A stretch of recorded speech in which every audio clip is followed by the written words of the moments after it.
Are you tired of the same old pro wrestling? Then check out the amazing action on Powerslam.tv, the biggest indie pro wrestling channel in the world. Get over 3,000 hours of the best pro wrestling events from over 100 of the biggest names in the industry from over 15 countries around the globe. Get your free trial today at Powerslam.tv. The following advertisement is sponsored by Beercade YEG. Hello. You are listening to a commercial for the podcast Over the Top Rope, the flagship podcast of the Win Column Sports Network, as well as a proud member of Backbreaker Media.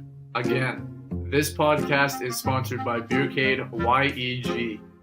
You can find us pretty well anywhere that podcasts are played, including on the iTunes, Podbean, the Google Play, SoundCloud, and on wincolumnsports.ca for all your previews, reviews, and breaking news from the world of professional wrestling. Tune in every Friday on Backbreaker Media, a member of Win Column Sports.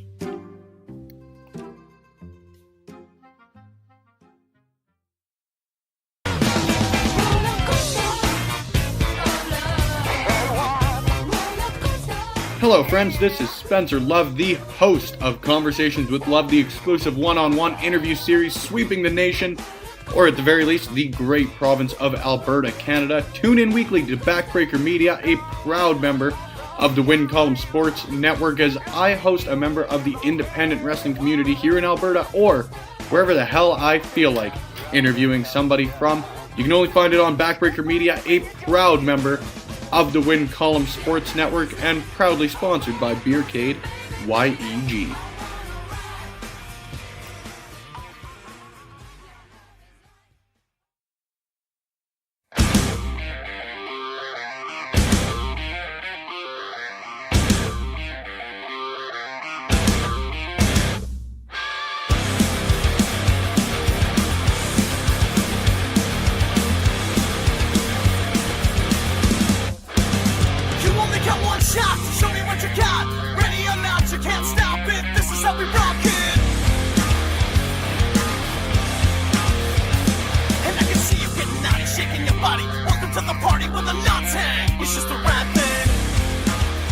Welcome to episode 115. We're back! And we're even more strugglicious than ever. So much strugglicious it's oozing out my ass. Huh. Weird. What's coming out my ovaries? Period struggles. Wow. Oh, I gotta get that looked at. Yeah. Nonetheless, I'm Chris Perish. And I'm not having period struggles. Oh, lucky bastard. Right? Oh, man. Show me the way. I will show you the way. How about some milestones way? Milestones? What? By what do you mean by milestones? Starting in hockey, how about Matthews hitting 100 career goals? Sod hitting 300 career points.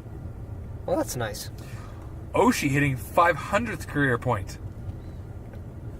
That's pretty good. Ovechkin becoming 4th player in league history to have 10 40-point seasons. Who are the other three? Okay, say that again. Ovechkin just became the 4th player in NHL history to have 10 or more 40-point seasons. Who are the other three? Well, I'm going to go Wayne Gretzky. Yep. Gordie Howe. No. Mario Lemieux. Yeah. Mark Messier. No. Think West Coast. West Coast. In particular, a team in L.A.? For the Kings? Luke Robitaille? Not quite, but close. Think purple and gold. I don't want... Lakers? Yeah. Think a French name. First name Marcel. Dion. I don't want to get Dion anything. Well, then don't. I don't give a damn. I don't give a damn. Also, Thornton just passed Timo Selänne and is now sole position of 15th place on the NHL's all-time scoring list with 1,458 points. Oh, yeah? Well, I got you one better. Okay. Scott Niedermayer just got his number raised at the We Anaheim talked about Ducks. that like was at the beginning of this season. So back in But October. it actually happened. It finally happened. This That was past week. good for him. And you know what actually happened this week, too? What? The Oilers finally made a decision on their goaltending, and they traded Cam Talbot to the Philadelphia Flyers for Anthony Stollers. I have that here. And they also got Sam Gagner back from the Canucks. Yeah. For Ryan Spooner. Apparently, as of today, which is Tuesday, February 19th, that's the day we're recording, who's apparently starting on Vancouver's top line. Spooner? Because Jake Virtanen is out for a month with a broken rib. He's out for a month with a broken being a bitch. Yeah, well, he's a Canuck, whatever. On side note there, we also have Jimmy Howard play his 500th game. Derek England plays his 600th game. Kunis played his 1,000th game. So good for all them. Yeah. Patrick Kane surpassed Stan Mikita.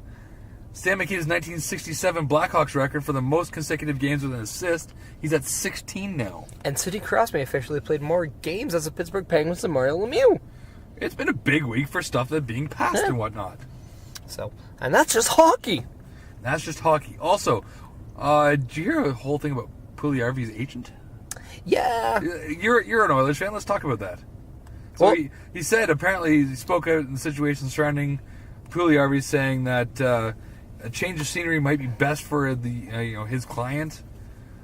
What are your thoughts on that? Because suddenly now he's on the IR, which I didn't realize he was even hurt. Well, I don't think anybody was, and I kind of even personally question that one. However, what I think the best case scenario is that they play this one out, and you kind of treat it like Steve Yzerman treated Jonathan Drouin.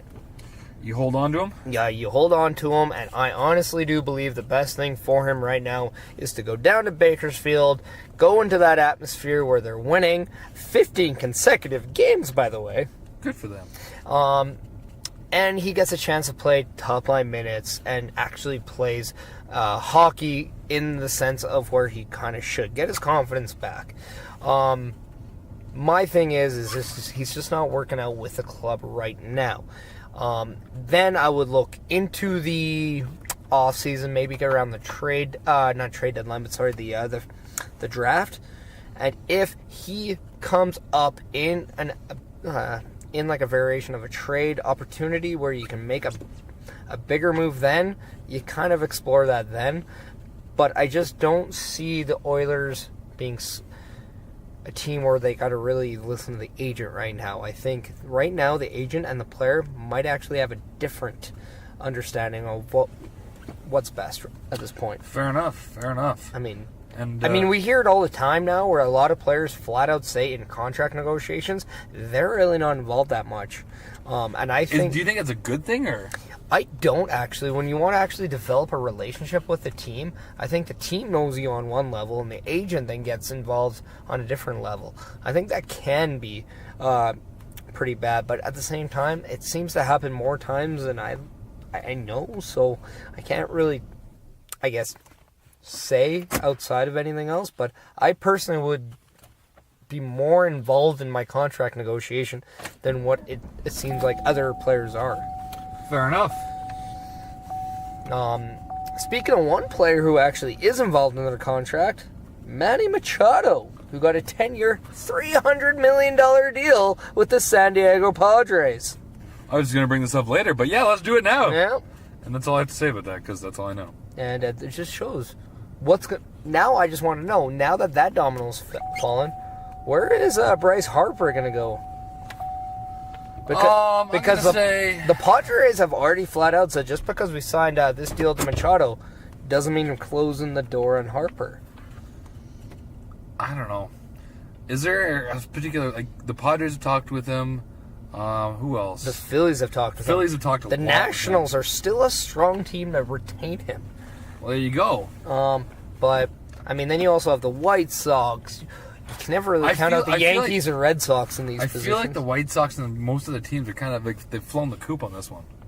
Well, I mean, here's the thing. I mean, a lot of players, and from what I hear, the reason why they don't go to Chicago for the White Sox is that because when you play baseball in Chicago, it doesn't matter how good you are on the White Sox, you're still always going to play second fiddle to the Chicago Cubs.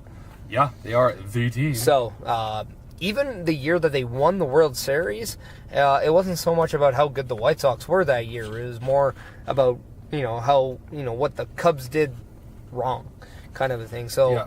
They're kind of like the Leafs of the Chicago area. I mean, the Cubs. Like, everyone talks about them. They don't shut up. no, okay, yeah. Well, that or the Blackhawks or the Bears. Duh, Bears! So, but yeah, no, I mean, I don't know. Personally, I'm gonna think it's either he's gonna stay with the Nationals or go to the Phillies. But if the Padres actually pony up, I very well could see that because, at this point, why not? When you have that 1-2 punch, why not? Pow-pow! Also, in news of the baseball world, we're getting real close to spring training. Yeah. And the Jays just signed pitcher John Axford, so he's returning to the Blue Jays. That's good. I mean, I like that. He's a good veteran presence for their bullpen. Yeah. So it's a good thing to have because you want to have that stability. They're already walking into a lot of new guys moving forward. So keeping some of the veteran presence is good, to the point where even Kevin Pillar says, don't count us out. We have a lot of veteran leadership right now. There you go. Also, CC Sabathia officially announced after this coming season, he is going to retire. Yeah. What are your thoughts on CC Sabathia? Good pitcher.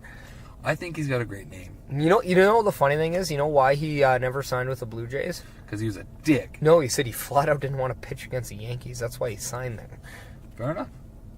It's hard to say that. That's pretty good honesty of why you're not signing with another team. Absolutely. Because, I mean, Blue Jays being divisional rival, they play the Yankees a lot. Yeah. I agree to that. Now, to kind of backtrack, I have a few more things for hockey-wise. What do you think about the Islanders saying that if they make the playoffs, the first round's going to be played at the Nassau Coliseum? I like it. I was really, kind of, to me, sucked that the last time they had a kind of a shot to be in there, and I don't know. I mean, it's a nostalgic arena. Yep. So I would like to see a couple more playoffs. Like the last time, I wish they actually went further in the playoffs because it would have been nice to see that. So I don't know. Hopefully they do well. Maybe they can actually advance and they play more games at the Nassau Coliseum. But if that's just they're gonna rotate series between arenas, I don't know. If the fans don't find it confusing there, then I'm okay with it. But it seems confusing. Yeah. Let's see what else for hockey. We have Duchesne not playing this Thursday. He's being kept in the lineup to avoid injury risk because there's serious talks about him moving. Yeah. Where do you think he moves? Apparently, one of the main places he could potentially move is Chicago. I'm scared what we might try to give up to get him because I don't know. Well, I've heard a few. I've heard Winnipeg. I've heard Nashville. Nashville to me make way more sense. I wouldn't even pass this one through Boston because they're heavily rumored on Wayne Simmons.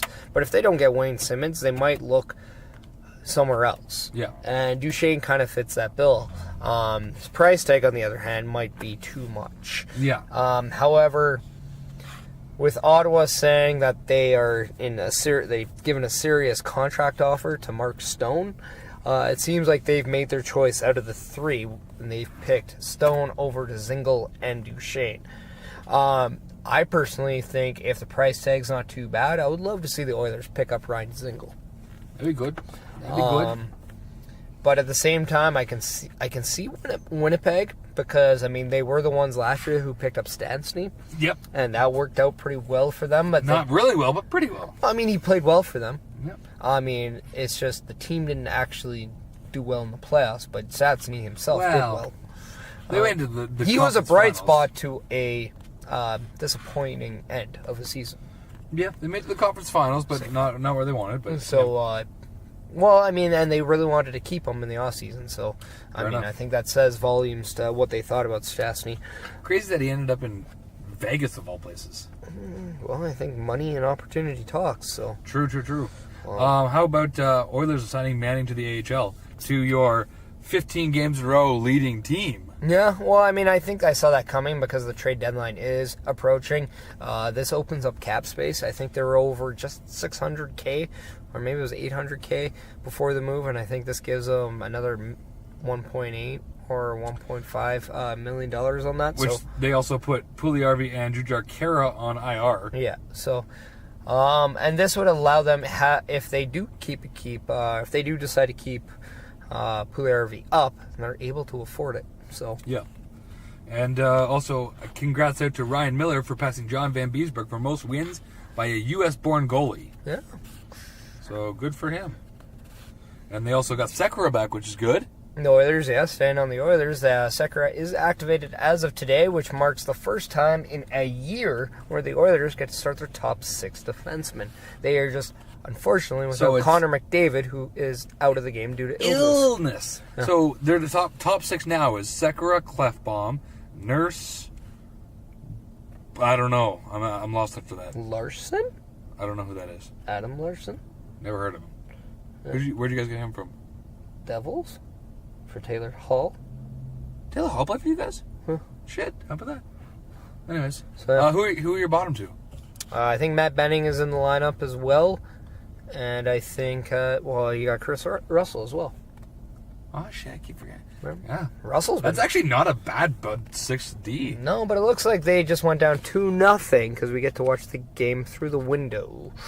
0-2 Joe's Yeah. Tacos and Grill. So it is 0-2. It's the Oilers with a 0, and I believe it's Arizona with 2. Yes. By the way, I also canceled on the game to do this podcast, so very happy about that Probably choice. smart choice Yeah. at this point.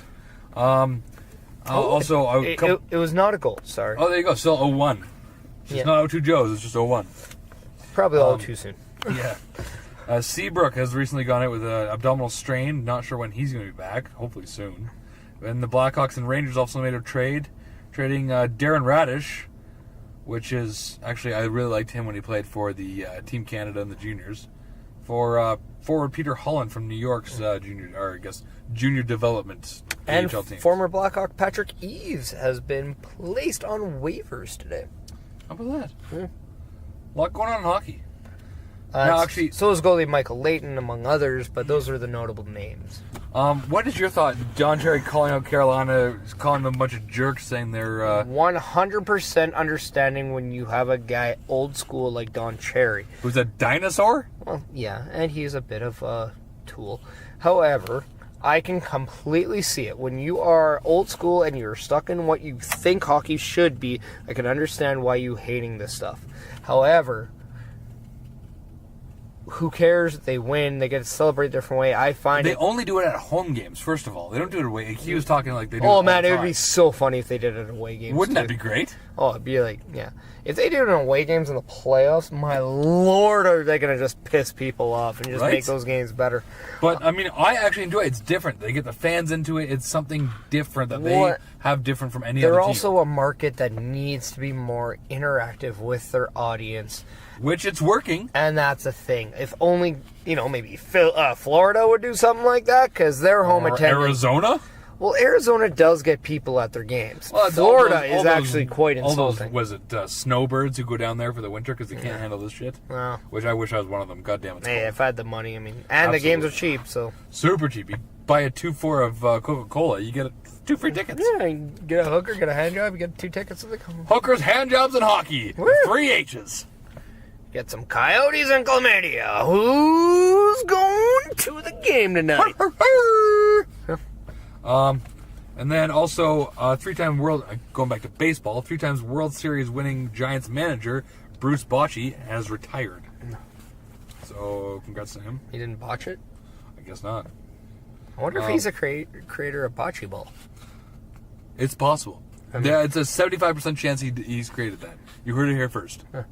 And have you heard about the whole pitching clock coming to spring training? Yeah, I heard Kershaw says he's not going to give a flying fuck about it. What happens if they don't pitch within the 20 seconds? I don't know. Think it's an automatic ball? I don't know. I get it. But then you're changing. You want the game to go a little faster, but I mean, I don't know. I really don't know because I don't pay that much attention to baseball. Fair enough. So, I have one thing for football. The big thing is the collusion case between Kaepernick and NFL has been settled. For reportedly, we don't know because there's been a non-disclosure agreement signed, but reportedly somewhere between $60 and $80 million awarded to Colin Kaepernick. and some Eric something or other. Hey, the Oilers scored! Yay! It's 1-1 Joes! And they didn't need Connor McDavid because he's not playing. It looks like it was Adam Larson. Larson! Okay, you didn't know who it was. I don't know who that is. So it's quite... he's got an A on his jersey. I have no idea who the fuck it is. That's quite ironic. Well, so does Milan Lucic, but we still wonder I don't know why. who the fuck that is either. Yeah, The NHL's slowest player. he hasn't done... Well, can't argue with you. Yeah. But, so, congrats to Colin Kaepernick, and congrats to the Oilers for scoring, but Yeah. Colin Kaepernick for having all that settled. He doesn't need to work ever again if he's smart. Even though apparently there have been teams in the new... AAL or AAF, sorry? AAF, yeah. Which is was it American Alliance Association of... or American Alliance of Football. Which is what? That's like the feeder. It's like the AHL of They want to football? become the kind of the proving ground towards the NFL, but apparently they were having issues making payments to the week 3, where one of the hockey owners paid $250 million to keep them involved. So, Jesus Christ. yeah. Wow. Well, before we get into all the wrestling stuff that's happened over the last few days, Yeah. I have, after a long-awaited absence, a Meniac Award of Excellence winner. And it goes towards Anthony Herdabis. Say that last name. Herdabisi? Herdabisi, maybe? I don't know. Either way, he's a St. Thomas Stars goaltender from the Greater Ontario Junior Hockey League, who not only got a shutout in double overtime, but he scored the winning goal. He's a goalie who got a shutout and scored the winning goal. Any possible ideas how that happened? Did he get an empty net and then the other team got a goal after? No. Because this is always something I love in hockey. When a team gets an empty net goal and say they're up 3-2, the other team pulls their goalie, boom, team scores, makes it 4-2. Yeah. Team comes back, scores a goal to make it 4-3, lose the game. So they lose the game on an empty net goal. Yeah. So that's kind of what I'm thinking. I'm thinking the goalie scores that empty net goal, that other team comes back after that, scores another goal, and then boom. No, not quite, because it was a double overtime, and there was like 0-0. So what happened was... So did he shoot it, and he was just the last one credited to touch the puck? They were on a penalty kill, so it was 5-4. And for whatever reason, the opposite team was like, we're going to push the attack here, because it was like less than 2 minutes left in the double overtime period. Yeah. So it was 6-on-4. He caught it, put it down, shot it down the ice, and scored. He got a shutout and won the game because of his goal. So he did get an empty net goal. He did get an empty net goal, yes. Yeah. But, I mean, it's not often you see a team tied 0-0 in double overtime pull their goalie. That's ballsy. So technically the goalie still gets a shutout, but he loses. Yeah. Because he's not on the ice. So No, it counts as a shutout for him, but they lose. Fucked up. Whoever's the coach of that team, you fucked up, bud. I mean, it's a high risk, high risk, high reward, like Kofi Kingston. Speaking of which... Who, part of you, do you kind of feel bad for Mustafa Ali? My question before I answer, is this whole thing shoot? Or is it just a way to get Kofi Kingston in the match? No, I think it's just a... Look, something happened, we got to make a decision. Okay, we'll go with this one. And then he's just making the best of his situation. Because they said he was rolling around and ended up getting concussion or something? Who, Mustafa Ali? Ali? No, it happened in the match with Randy Orton. Oh, okay. I saw his eye all swollen. Yeah, and then he got tested, and then he got nailed for a concussion.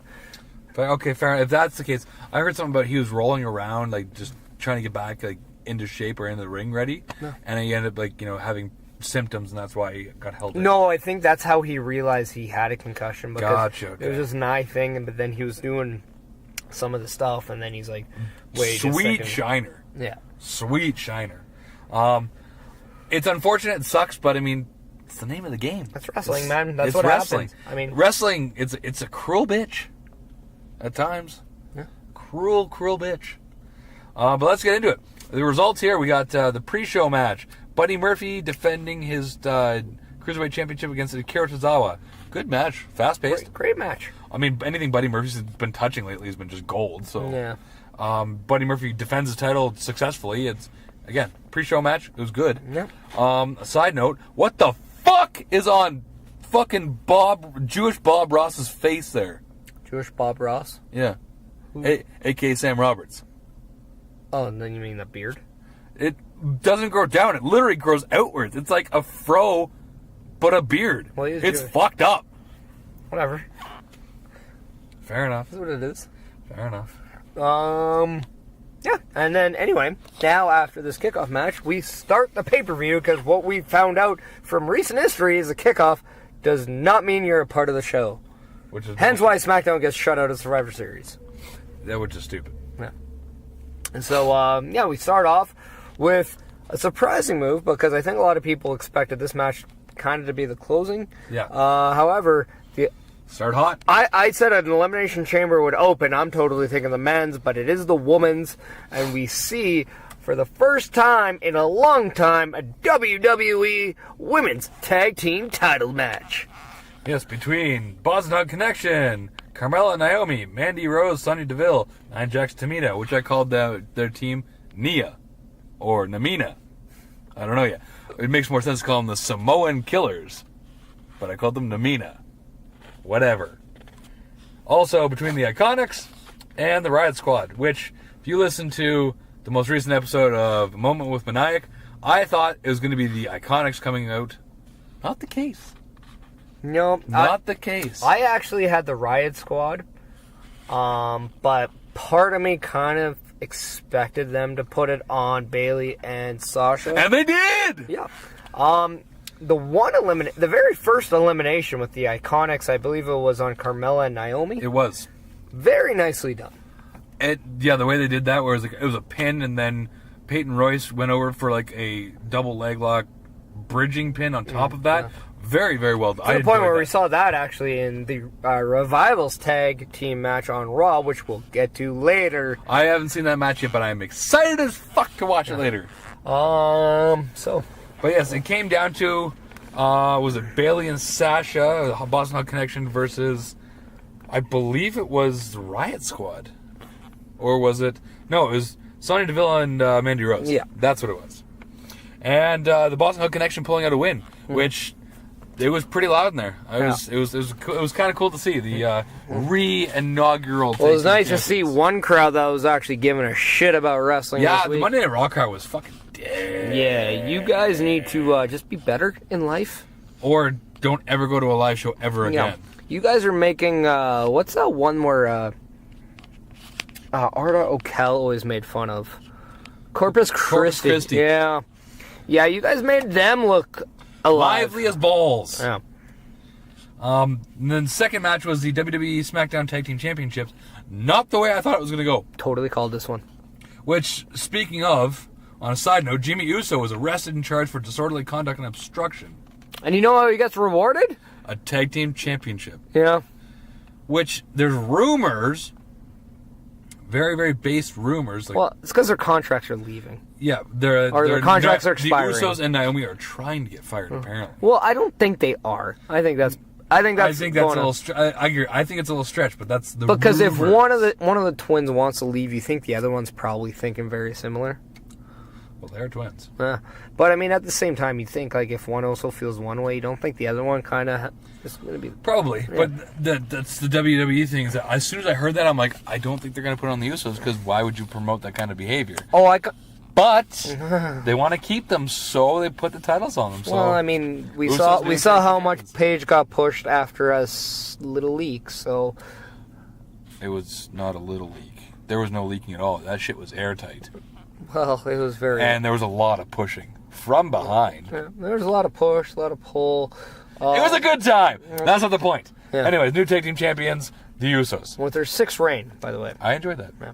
So, no, I actually liked it because I do think on the Facebook Live that was done... Win Club Sports? Well, I mean, it featured the Brothers of Discussion, Hayden and Spencer Love, as well as Andre from Backbreaker Media.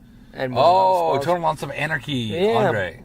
So, I actually said I would love to see the Usos win, and at WrestleMania you have a Revival versus Usos match, and the winner becomes the first ever undisputed tag team champions, and you combine the tag titles. I don't think it'd be the first ever, but it would be the new version of that, yeah. I don't think WWE has done Undisputed Tag Team Champions before. They've combined the championships several times. But they never called them the Undisputed. I guess that's true. They're the Unified. Yeah, that is true. Okay, fair enough. Fair enough. And I kind of liked it because, well, one, I mean, I don't like thrown together tag teams being tag team champions. No, I'll agree with you there. Being a tag team purist, I guess you call it, like I am. Supporter, I guess we can say. I'm a tag team supporter, but I'm more a purist in the sense that I want a team, if they're going to be put together, I want them to develop something dressed similar, start to do everything and prove themselves, not just be like, oh, here's 2 big single stars, now they're tag champions. Well, I mean, you looked at, I thought, the Raw, before Revival won it, it was Chad Gable and Bobby Roode, a thrown-together tag team. Which they did start doing their thing together, and they worked well together. They take it off of AOP, which is fine, because AOP is an established tag team. Yeah. And then they won those titles off of the B team, which is a thrown-together tag team. That's the thing, though. It's like these teams are... And then they won that off Bray Wyatt and Matt Hardy. Yes, you come up with tag names and whatever, but doesn't mean that you're a full-out tag team. It's hard, though, because WWE doesn't give them enough time to develop tag teams. It's hard to do that, right? Well, I mean, it doesn't help when you give them a title reign right off the bat, too. My experience and my opinion is that if you give a tag team at least 3 to 6 months to develop, then you put them in the title picture, I say they're a tag team. Well, I mean, it gives them 3 to 6 months to develop that. I think now you can establish the bar as an actual tag team. Well, absolutely. But I think they needed a while before you actually consider them a legit tag team. Especially because they were feuding right before that. But yeah, and then again, who does Bray Wyatt and Matt Hardy defeat to become the tag champions? I don't remember. No? No. Okay. Well, you know what? I'm going to let you have fun and actually go back to that. But I'm just saying... I'm not going to. You know that. Of so many of these tag teams, there were just so many thrown-together tag teams. Yeah. And it was just absolutely... Just... Now, you can understand why tag team specialists like the Revival got sick and tired of it when they actually care about it. Yeah. So, yeah. But, yeah, next match is Finn Balor versus Bobby Lashley. I picked Bobby Lashley. Bobby Lashley and Leo Rush in a handicap match. But I picked Bobby Lashley and Leo Rush to win this, but then have Finn go over Mania. That is not the case. See, that's what I wanted, and part of me was kind of wondering, if Leo Rush won this match, does he become Intercontinental Champion? They didn't really make that. They really didn't. They didn't make the clear. They probably just hide behind that. No, or if Bobby Leo Lashley Rush still won, Bobby retains. Yeah, that's probably what they hide behind. I kind of thought Bobby Lashley would have done the work, and then Leo Rush would have got the 1, 2, 3. Yeah. And again, like, to me, there's just something about getting that WrestleMania moment and winning a title then. Yeah. However, that wasn't the case. Finn Balor, and not like I'm upset with Finn Balor being Intercontinental Champion by any means, but no, and I think it's awesome because it's his first I guess technically second main roster his title. first title since the Undisputed Championship. But he held that for a day, so it's like, yeah, it's his first one he's held more than a day. It's the longest championship reign of his life. Yeah, while on the main roster. Yeah, because he was actually NXT champion for a while. He was one of the longest.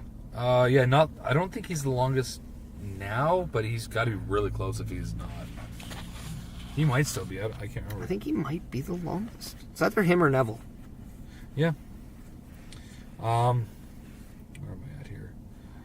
And then after that, it was the Ronda Rousey versus Ruby Riott. This 20-second squash. Well, it was like a minute, basically 2 minutes. Yeah. Ronda Rousey basically destroys her, which I was okay with because I'm like, okay, well, cool. And then suddenly Charlotte comes out. Well, Charlotte was out there watching. She gets in, they do a stare off, and then out of nowhere comes Becky Lynch, the man, who starts going off on Charlotte with her crutch. And then gives another crutch to Ronda to go off on Charlotte as well, but then takes her crutches she has, goes off on Ronda as well. I loved it. To the point where they thought that Ronda had a concussion because she nailed her right in the head with a crutch, where she was actually bleeding right above the ear. She deserved it. So, but yeah, and then, oh man, the bruise on Charlotte's arm from that. Ooh. Fantastic. Yeah. It was nice. And then... That's not something to woo about. No, it's not. From there, we go into a Baron Corbin and Braun Strowman match, which I'm over it. Yeah. Oh, there it is, 2-1. The Coyotes. There you go. Third period, I think, still on. But yeah, 2-1 now, Coyotes. Anyways, Baron Corbin versus Braun Strowman in a no disqualification match, which ended with Bobby Lashley and Drew McIntyre coming out, and they put Braun using the Shield Powerbomb through 2 tables. Yeah. Stacked on top of each other, which off the steel steps. Off the steel step. That's cool, but was there a need for this match? I was kind of interested in one that was gonna actually, if that's gonna go anywhere, if that's gonna lead to anything. It really, Raw didn't lead to much. No. It just led to a tables match, which Braun won. Yeah. And then so it was kind of. I was wondering maybe if they did that just. It was for a way for them to get cheap heat. Yeah. Which I don't think it worked. Vinny Hinostroza scored! Good old Chicago boy. I can say that because he's born in Chicago.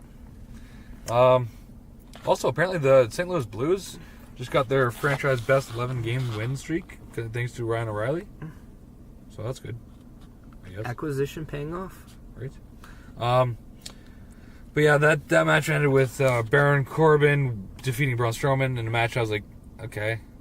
I'll be honest, I really didn't care about this match. No, It was a filler. You know, it wasn't bad. And then the final match was the Elimination Chamber for the WWE Championship. Daniel Bryan defeating AJ Styles, Jeff Hardy, Kofi Kingston, Randy Orton, and Samoa Joe. Yeah. Not in that order, though. No. I think Samoa Joe was the first one eliminated, wasn't he? Was he? Or I was feel Jeff like Hardy? he was... No, I feel like Samoa Joe was eliminated before Hardy even came out of his pod. Hardy was the second last one, I think. I know Randy Orton was the last. He had won that match. Yeah. But Came down to Kofi Kingston and Daniel Bryan. Which Kofi Kingston over. But then was AJ Styles the third last? Yes. But Kofi Kingston just over. Like the fans loved him. He's been on a tear lately. Oh, they got the eliminations here. Samoa Joe was eliminated by AJ Styles. Jeff Hardy was second, eliminated by Daniel Bryan. No. AJ Styles eliminated by Randy Orton, I remember that now because it was an RKO, but it was like a throwback, almost diamond cutter style RKO. Yeah. Caught him on the top rope and just walked out with it. It was cool. And then Randy Orton was eliminated by Kofi Kingston. Yeah. Kofi Kingston was eliminated by Daniel Bryan. And it was Kofi Kingston. I thought, honestly, at one point, I'm like, damn, they actually might put it on him.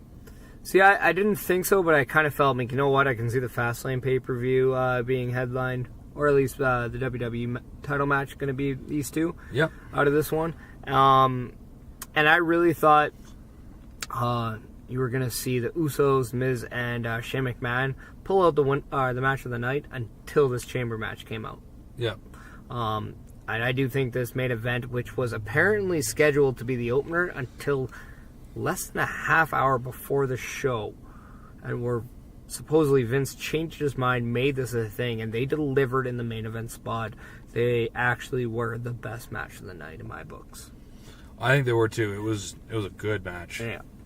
Very, very good match. And I do think it was smart to not have the women's main event again, because eventually you need to have the men main event a show again. You can't have the women main event the Royal Rumble. You can't have the main event Elimination Chamber, Fastlane, and then Mania. That's just too much. But they didn't main event Royal Rumble. It was the men's Royal Rumble match that main evented. No, I know, but that's... Okay. No, but didn't they have Ronda Rousey main event that? Well, I guess technically before the Rumble, the main event for matches before the Rumble was, I guess, her. No. Wait, no, that was not true at all. I don't know. No, I thought Ronda Rousey... I thought it was 2 Rumbles back to back. Anyways, that's not the point. Yeah. How about, let's move it on to Taker. Apparently he's actually appearing at StarCast. Yeah, apparently it's costing him $25,000 per appearance. Or $60,000 per 3 hours. Huh. I was talking to, who was it? Spencer Love about this, saying that we should start a GoFundMe about it. Bring him to RCW. Why not? Fuck it. Support that. Give money. What would he do? He can take struggle. See, my thing, like, here's an idea. Why don't you book him for that 3 hours and then get him to do a seminar or a Q&A for 3 hours and charge like $300 a ticket? Oh, absolutely. Even if you're a fan just sitting in the crowd watching. Well, like, I think that's the better way of doing it, because he made some money on it. Not a bad idea. WWE apparently is also working to move Michael Cole off TV and more a backstage role. Yeah, I can see that, it being as the guy to direct where the commentary would be. From what I hear, he is very highly responsible for all the development of every announcer you see and hear right now. Renee Young being one, Corey Graves being another, Tom Phillips being another, new Aiden English. He didn't do a bad job, actually. Vic Joseph, who's actually doing very well right now. Nigel McGuinness. He's doing a good job. Even more Ronaldo puts him over. So, and then Byron Saxton, of course. Nobody likes Byron Saxton. And then even Percy Watson actually says good things. Nobody likes Percy. Percy Watson is the Byron Saxton of NXT. Yeah, he's not. Yeah. But that's before Byron Saxton was the Byron Saxton of NXT. You're right. Got to pass that title on to somebody. Well, last thing I have is, you hear about the whole Corey Graves thing going on right now? Yeah, and then apparently I heard something that apparently his divorce with his wife is close to being finalized right now. Yeah, I actually have the whole thing here. There's actually saying, like, apparently when anything really started happening was after their agreement was already hit. So, it kind of, in a way, it kind of makes him less, like, it does say, hey, look, he's not in the wrong. He's not a scumbag. But at the same time, man, that's just a very sticky situation. That's just a very awkward position to be in. Well, at first, when it first comes out, you're like, ooh, that makes Corey look really bad. And of course, being that she looks like the victim, you don't automatically side with her, but you tend to lean towards, well, I mean, there's a lot of things we don't see. Absolutely. And then we kind of like, okay, well, he's living this, I'm on the road all the time live. I mean, it's happened many times before. Yeah, and it's just, you hear all these stories about the high-profiled person in the relationship taking advantage of the situation. Yep. And that's not always the case. But what I have here, I found, or from what I read, was I guess the divorce proceedings, as you said, were on, or they were going through for about 6 months. Yeah. And Graves and his wife had been reportedly separated for the past 2 months, like living in different houses. And it appears that Graves informed his wife over the weekend, which is when she posted it, because she, I guess, doesn't want to be exposed. If she posted that there was going to be a lawsuit. Yeah. And that Graves informed his wife over the weekend, as said, he was seeing someone that she reacted to the news publicly, which never a good idea. Even if there's no no threat of being sued, never a good idea, because you will regret it eventually. And that Graves alleged relationship with Carmella, which, good for him, is that appeared makes the gif on there where he's sitting in the announce table and Colin Cassidy is berating him standing up. Funny as hell. That much more entertaining.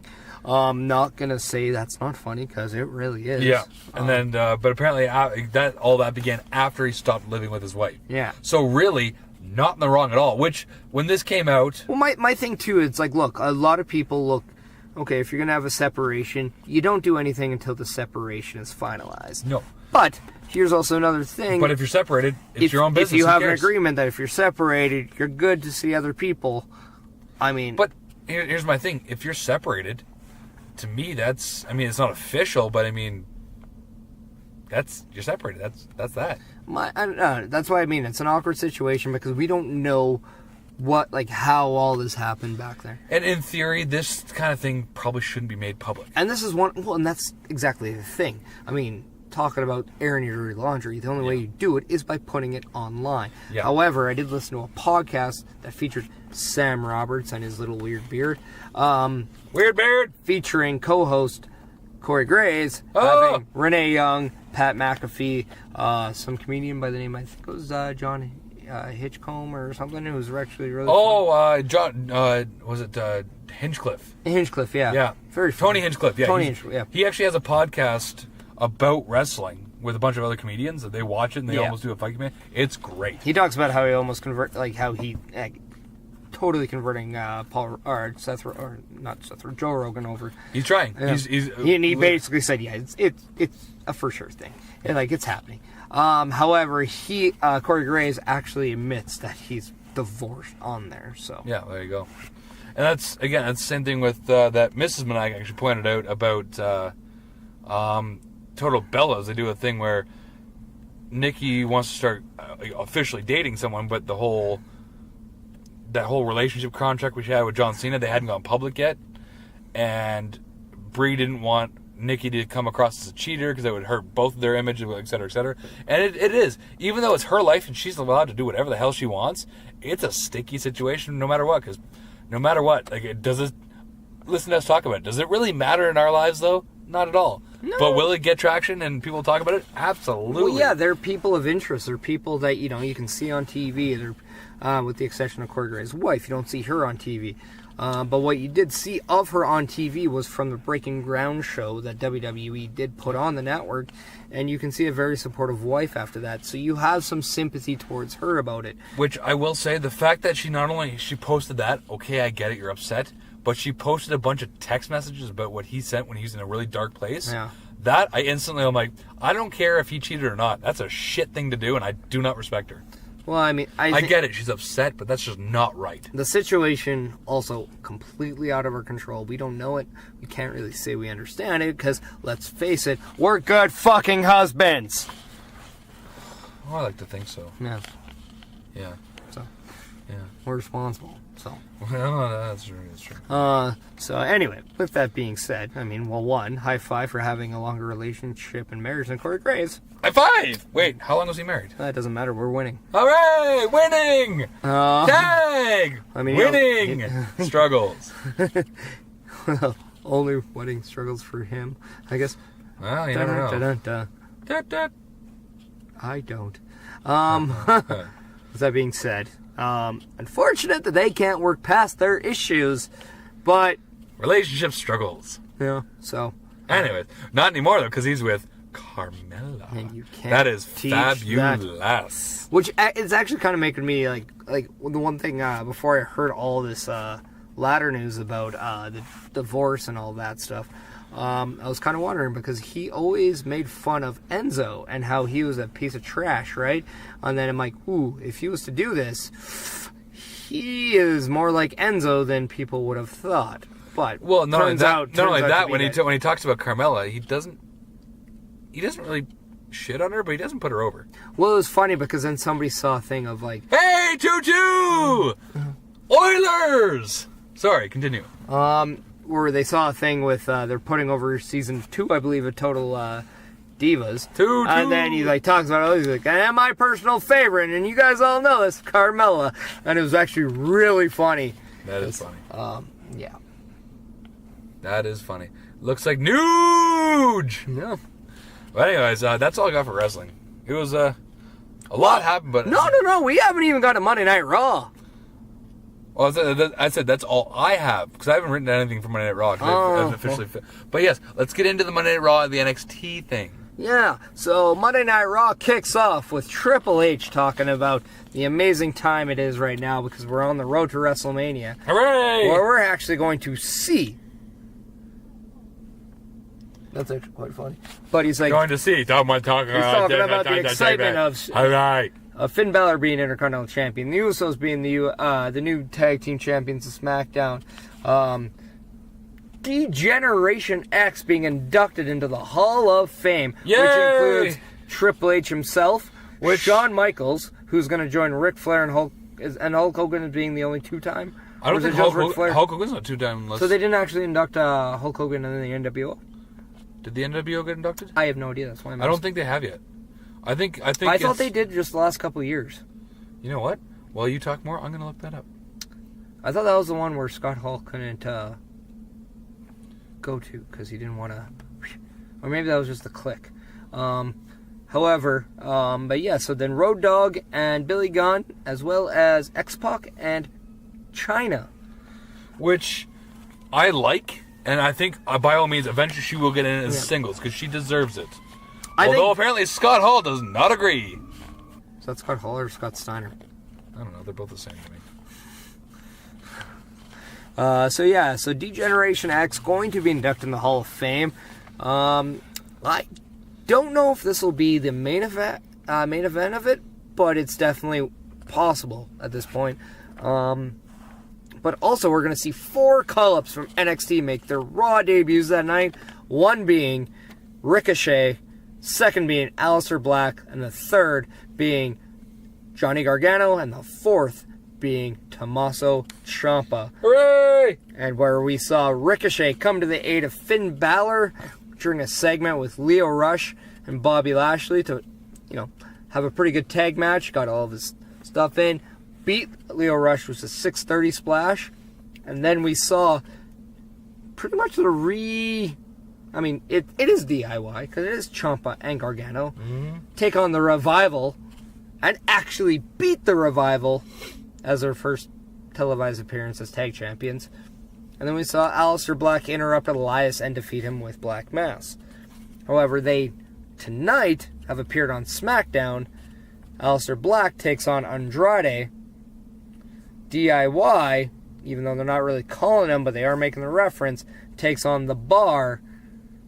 And we saw Ricochet go one-on-one with Eric Young. I'm just excited. This is great stuff. Almost looking up. No. NWO has not got in yet. Oh. So was it just a Click? No, Click hasn't got in either.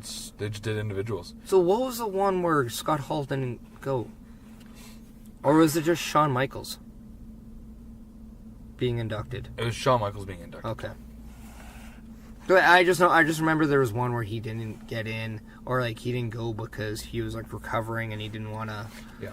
He's trying to be respectful, which actually I appreciate. No, for a guy who has fallen off the wagon, he does make a very good attempt of trying hard. So, yeah. One of the best wrestling minds.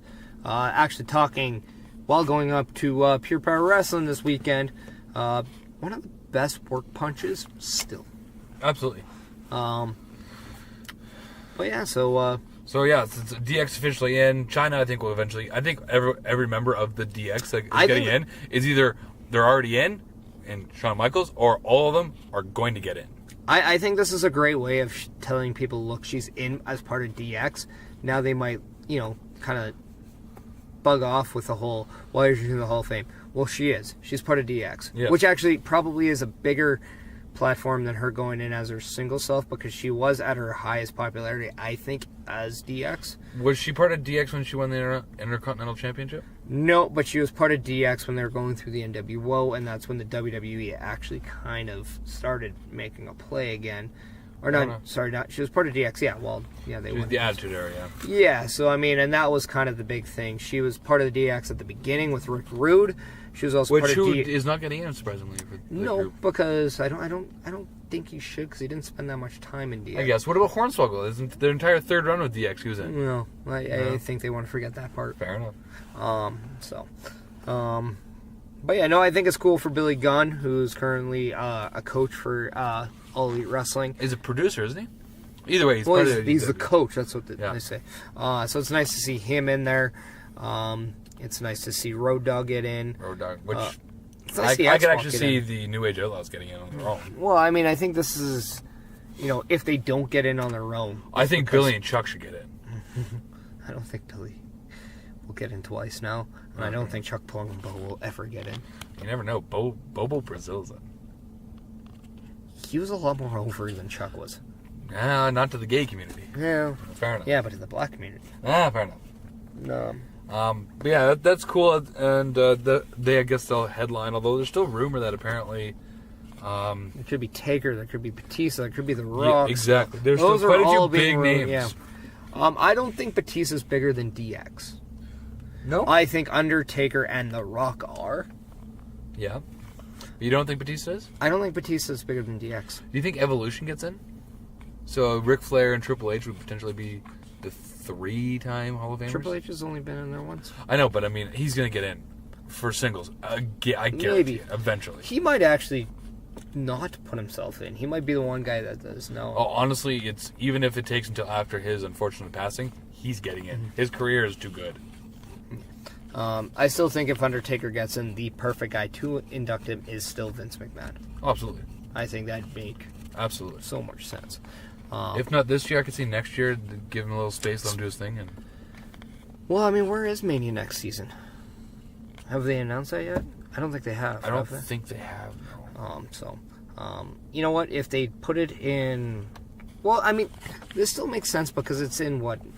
Is it in Florida this year or is it in New York? New York this year. Okay, so... still... Rock still could make sense. Yeah. But, I mean... So, I don't know. If it's in Minnesota next year, what about the possibility of Brock Lesnar? Impossible, but it all depends if he's still kind of doing stuff with them or not. Yeah. They don't seem to like to do that. No. I don't know. He definitely deserves to get in too. Yeah. Absolutely. Guys who are not in who I think deserve to be, Triple H, for sure. Jericho, Batista, Undertaker, Rock, Brock Lesnar, Paul Heyman. Absolutely. You know what? Michael Cole. Absolutely. Yeah. I would like to see a couple... He gets in the celebrity one. I would like to see a couple of officials get put in there, like the Hebner brothers.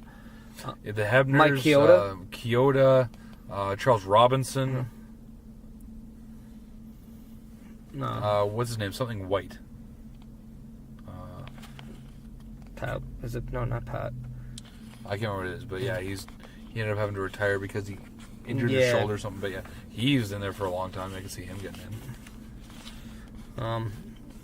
Yeah, when it comes to like tag teams too, like I still think you can put in Demolition. Yep. I don't think that will happen. Heart Foundation, both iterations. I think if you put in Heart Foundation, you should flat out put the New Age one in. The newer one, the from '97. Yeah. Because you put Pillman in, you put Owen in, you put the Bulldog in. You put Brett back in. Yeah. Anvil gets in. Yeah. So, oh no, is there any like? I think Mickie James is a Hall of Famer. Yep. I think she totally deserves Yep, that. absolutely. I think Charlotte Flair will be. Probably will be, yeah. Yeah, I can see that. Who else? I think AJ will become one. Yeah. Oh yeah. Daniel Bryan will be. Randy Orton will be. John Cena will be. Yeah.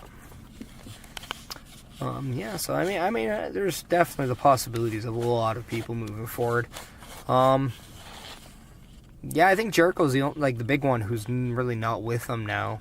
I think Taker is still with them. He's just doing some other things as well on the side. Yeah. So. It'll be interesting to see. Yeah.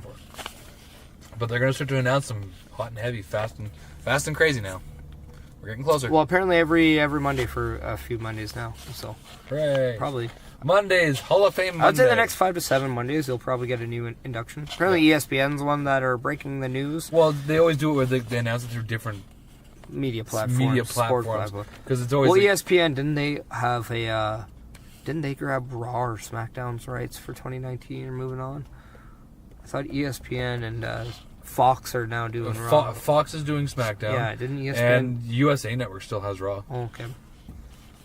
But, you know, they'll probably do like... was it? ESPN does have UFC, where we actually saw CM Punk new job come out where he's announcing. I thought doing the interviews. Oh, is he? Yeah, and apparently Bruce Buffer is retiring. You know, he deserves to be in the WWE Hall of Fame. He's a hell of an announcer. I like him. He's not an announcer. He's more of a... Well, he announces what is he? Thing. He's more of a hype man, to be honest. He deserves the Howard Finkel Award. Yeah.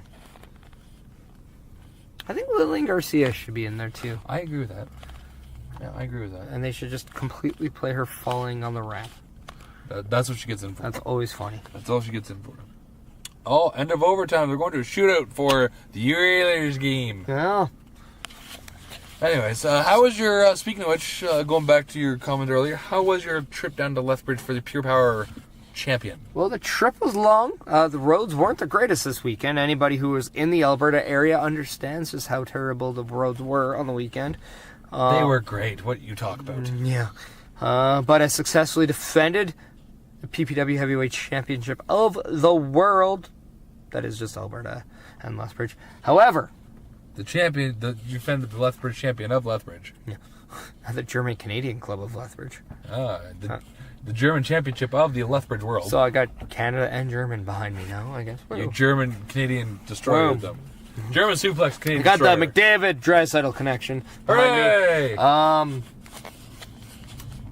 Speaking of, I don't know why this is just popping in my head, but the Edmonton Oil Kings doing very well this year. They are doing very well. They're just third place because right now. they are 2 points ahead of the Lethbridge Hurricanes, so I guess They that's are why. third place in their Eastern Conference right now. So, I still haven't gone to see a game this year. I feel like a which terrible is so fan. funny that Edmonton is in the Eastern Conference. Right. It just sounds weird. It does. But, yeah, so, no, anyway, I defeated the very game Cody Chimera with his little manager, Dirty Mike Jones. So, Dirty Mike got his little fix when he wanted to get on the apron a little too many times, and I decided to push Chimera into him, knocking him down, super kick, frog splash, uno, dos, trois. I am still your champion. Also, from what I understand, this March 9th show at Real Canadian Wrestling, which I forget what the name of this show is. Defiant? I think Defiance. No, that's Bruder. That's Bruder. Some Impact. Sudden Impact, I want to say. Sure. The one featuring Impact's own Moose. Moose! Who will be there. I believe he is taking on the Canadian champion, Andrew Hawks. Moose! But yeah, I have a match with Sydney Steele. And I don't know if anybody saw, but after the RCW show, punch him in the moose knuckle. Dirty Inc. decided to take little cheap shots on your boy's tag struggle in the back. Their dickhole. So I took a super kick from Sydney Steele. Dirty Inc., in the forms of Cameron Stevens and Cody Chimera, decided to take some shots on yourself. They're dicks. So yeah, here's a little challenge I'm going to throw your way, Sydney Steele. If you want to up the stakes here, Real Canadian Wrestling March 9th, then how about you leave Dirty Inc. in the back, and I will put this Pure Power Wrestling Heavyweight Championship on the line. What line? The line? The line. The line! The line. So, it will be a one-on-one, mono versus mono, for the PPW Heavyweight Championship, live, March 9th. Hooray! Well, in Real Canadian Wrestling. Assuming they accept it. Well, I mean, that's the thing. I mean, I want to be the fighting champion. I made sure that Pure Power Wrestling changed the match with Cody Chimera from a non-title match to a title match. A lot of people did not like that because they didn't feel Cody Chimera, who's making his debut, deserved a title match. And I said, I don't care. I have a legacy I want to prove and earn. Therefore, you can't be a fighting champion if you don't defend the title, brother. Fair enough. So, fair enough. Defended the title, did it successfully. Boom. Also going to defend it against 2 men next month. Gay. Well, in the forms of Kyle Sebastian and Bradley Graham. Oh, okay. And then the winner of that match will face Sydney Steele, who won the Power Rumble April 20th, Pure Power Wrestling. So you're facing Sydney Steele twice. Well, I mean, let's face it. You know me. Yeah. When do I lose the big one? Every once in a while, but generally no. Yeah. So. Fair enough, fair enough. I, meanwhile, did a moment with Meniac for an upcoming episode in a couple weeks. No. Another Meniac's pay-per-view podcast party for the Elimination Chamber with Mrs. Meniac. It's a little bit alright. No. Yeah. And we'll just throw a little fast lane. Is going to be out on the day of Mrs. Meniac's birthday. Yes. Happy birthday to her. Which we'll obviously have a few more podcasts till then. 2. Yeah, at least. At least. Maybe 3, I don't know. I can't do math. Whatever. Anyways. Math is for fools. Yes. But yeah. Should we get out of here? I think that's going to do it for episode 115 of The Sounds of Struggle. 115! 115! Oh, you know what we didn't do last week, which I forgot? I don't know we didn't why. do predictions to the Elimination Chamber, I know that. Well, I know that, but we were a little busy. But you did it on Moments with Meniac. Yeah. Or a Moment with Meniac. We also, Backbreaker Media, Spotify, iTunes, all that stuff. Go look us up. If you're listening, you know how to listen to us more. Listen to all of our old stuff. Also, go to whatamaneuver.net for retro WE and OG The Struggle stuff. Then log on to powerslam.tv and backbreakermedia.paperchair.com watch all old stuff and a bunch of good wrestling. And just so you know, the Edmonton Oilers were defeated by the Arizona Coyotes in a shootout. Well, shit, that's our cue to wrap it up. Yep. Well, they're not going to get out of here before we can, so that does it for episode 115 of the Sound Struggle, which is brought to you by Backbreaker Media, which is a division of Wincom Sports Network! And that is a little bit all right. And struggle-licious. Yeah, and it's real. And spectacular. So until episode 116, we will see you on the flip side. And a little bit later. Okay. Bitches. Bitches! When your heart's pounding out of your chest, you can feel the rope shaking as you're running out of breath. If you're ready to rock, we'll just let it